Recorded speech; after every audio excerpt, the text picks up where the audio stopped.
Now the 13th chapter of Mark's Gospel, the 13th chapter. But of that day and of that hour, beginning with verse 32, but of that day and that hour knoweth no man, no, not the angels which are in heaven, neither the Son, but the Father. Take ye heed, watch and pray, for you know not what or when the time is. For the Son of Man is as a man taking a far journey, who left his house and gave authority to his servants, and to every man his work, and commanded the porter to watch. Watch you therefore, for ye know not when the master of the house cometh, at even, or at midnight, or at the cock crowing, or in the morning, lest coming suddenly he find you sleeping. And what I say unto you, I say unto all, watch. Now, there are three major chapters in the four Gospels that are devoted to the coming again of Jesus Christ, though he mentions it many other times. The 21st chapter of Luke, the 24th chapter of Matthew, and this 13th chapter of Mark. And there are five things that I want you to see about the coming again of Jesus Christ that is used in these chapters. The first one is watch. Second, wait. Third, walk. Fourth, work. Fifth, wake up. Jesus said we're to watch.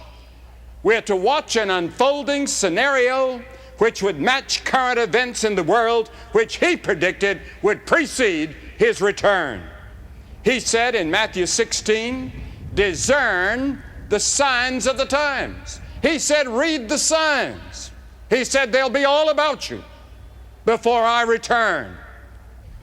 Now, Jesus said, watch. He also said, wait. Wait for his coming. Paul defined a Christian as someone who has turned to God from idols to serve the living and true God, and to wait for his Son from heaven. To wait for his Son from heaven. Habakkuk prophesied that that great day of the Lord is yet for an appointed time at the end, though it tarry. Wait for it, he said, because it shall surely come. It will not tarry. Hebrews 10:37 quotes from this same passage and said, yet for a little while, and he that shall come will come and will not tarry. Matthew Henry once said that though he tarry beyond our time, he will not tarry past the due time, the time when he is due, because the time has already been appointed by the Father. To the Romans, Paul wrote, the night is far spent, the day is at hand. So let us walk honestly, he said, as in the day, not in rioting and drunkenness, not in strife and envy, but put ye on the Lord Jesus Christ, and make no provision for the flesh to fulfill the lusts thereof. In other words, the hope of the coming of Christ ought to make us walk as disciples of the Lord Jesus Christ, living godly and sober lives. The very fact that he's going to come, that should be an incentive. Yes, to know and to believe that there is a hope for the future, that it's not going to end in some great gigantic Armageddon that's going to sweep everybody into death and hell. God has other plans for those that trust him. There's heaven to come. He's coming back.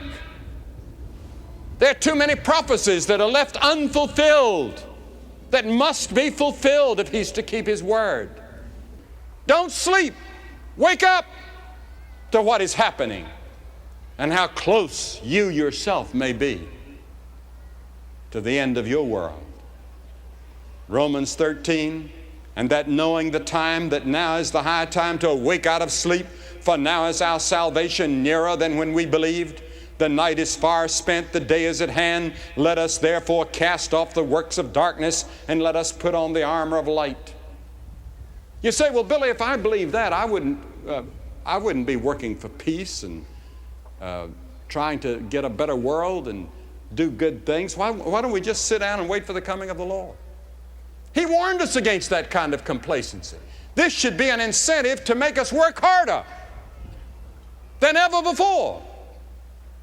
And just as judgment was about to fall on Nineveh, and Nineveh repented, God changed, and the judgment didn't fall for 150 years.